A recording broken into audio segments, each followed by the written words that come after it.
Hello, it is me, the Political Kid, and today we're going to be talking about the potential contenders for the Democratic nomination for 2028.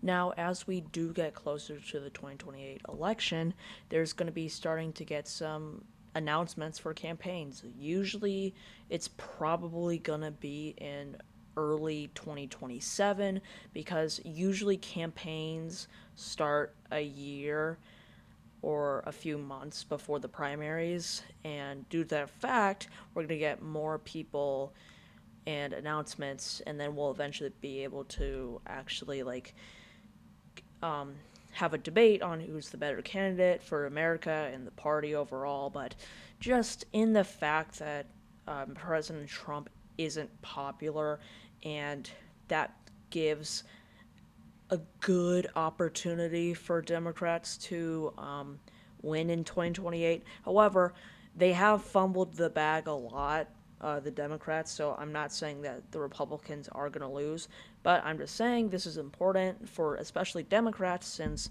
this is their chance to get a good candidate, and, who could it be? So, the first thing I do want to talk about are the California liberals.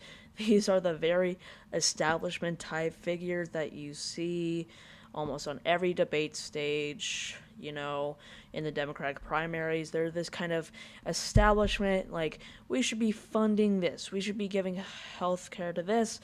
But if they get into office, they kind of compromise way too much. They don't actually get any stuff done, and they have a limited kind of foreign policy in the fact that they don't really withdraw. They kind of escalate the same way. I mean, if you look at Biden, I mean, he was.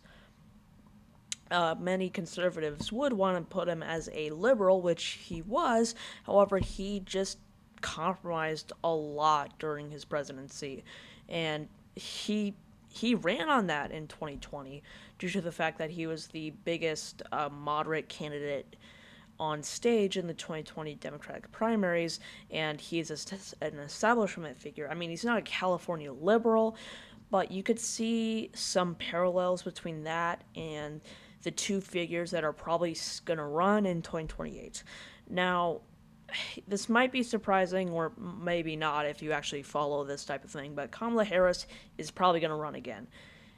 It's probably due to the fact that if you've looked at this, 2024 and 1968 have so many parallels. It's like so crazy. Like, you have a Republican who ran once and lost, who came back. You have a Democrat, an old Democrat with wars going on, who dropped out and stuff, and then Hubert Humphrey, which is a parallel to Kamala Harris, then took over, but she lost, and Hubert Humphrey lost. And now, just like Hubert Humphrey, he ran in 1972 in the primaries, and that's probably going to be the case for Kamala Harris, due to the fact that the establishment doesn't have that good figure for those California liberals yet. So they're probably going to stick with a person who has a lot of name recognition. I mean, on this kind of primary that we do have of potential candidates, Kamala Harris is the most name recognizable due to the fact that she was the nominee in 2024. However, she's really unpopular and kind of the reason she lost, and due to that fact, it is going to hurt her in the primaries if she does decide to run.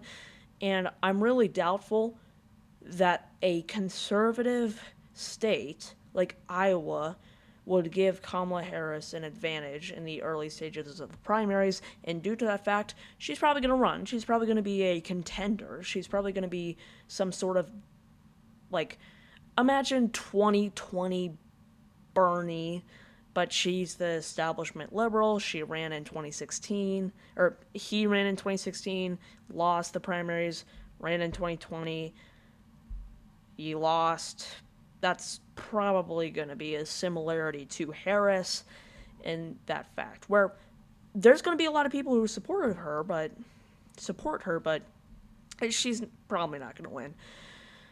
And then we got Gavin Newsom. Now, many California liberals are trying to get with the fact that California liberals aren't popular with the rest of America.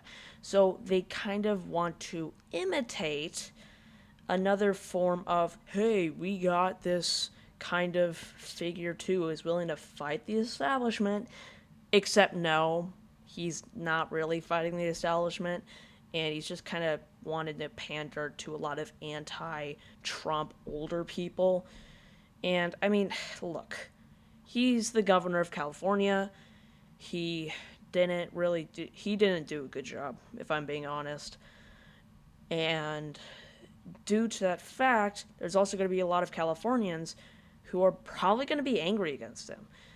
And he's so unpopular in California that the Republican candidates are currently doing better than the Democratic candidates due to the fact that, one, the current governor is unpopular, and two, the Democrats are divided in California. And he is probably going to be a more potential candidate than Harris due to the fact that he's not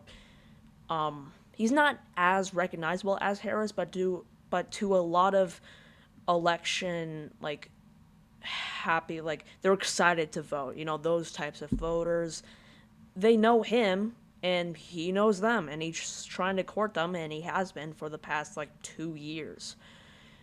And now we got to the true progressives. And this is the progressive that is they're bordering on democratic socialism, like Bernie. And I first got Mom Donnie. He's probably not going to run, though, I'm going to be completely honest.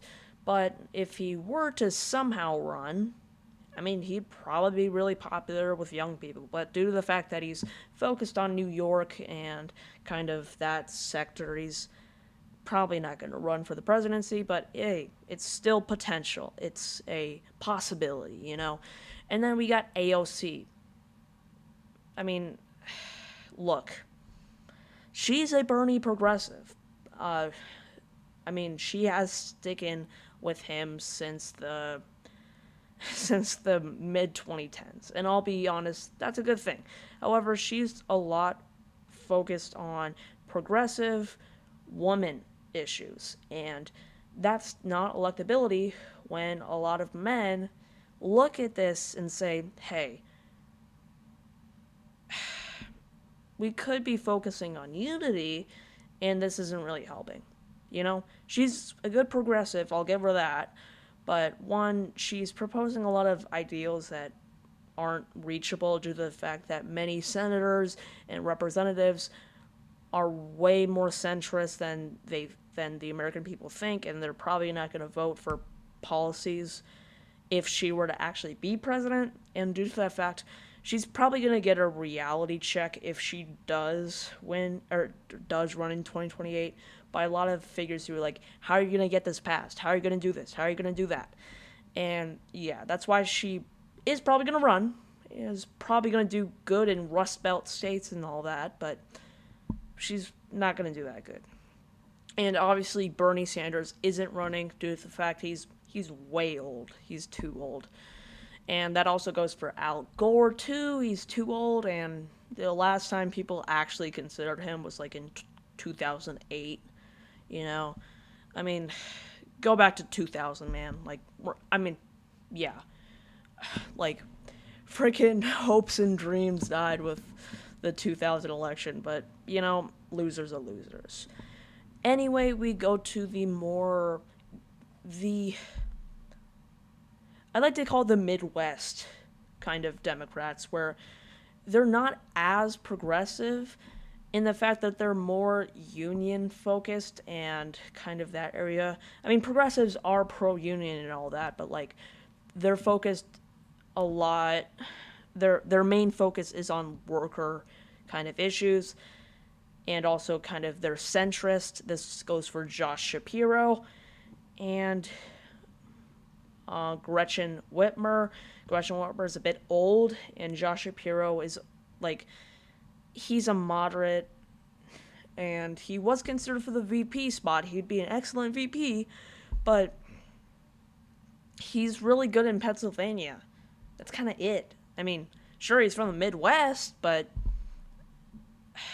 yeah, he's probably not going to be a good presidential candidate, honestly.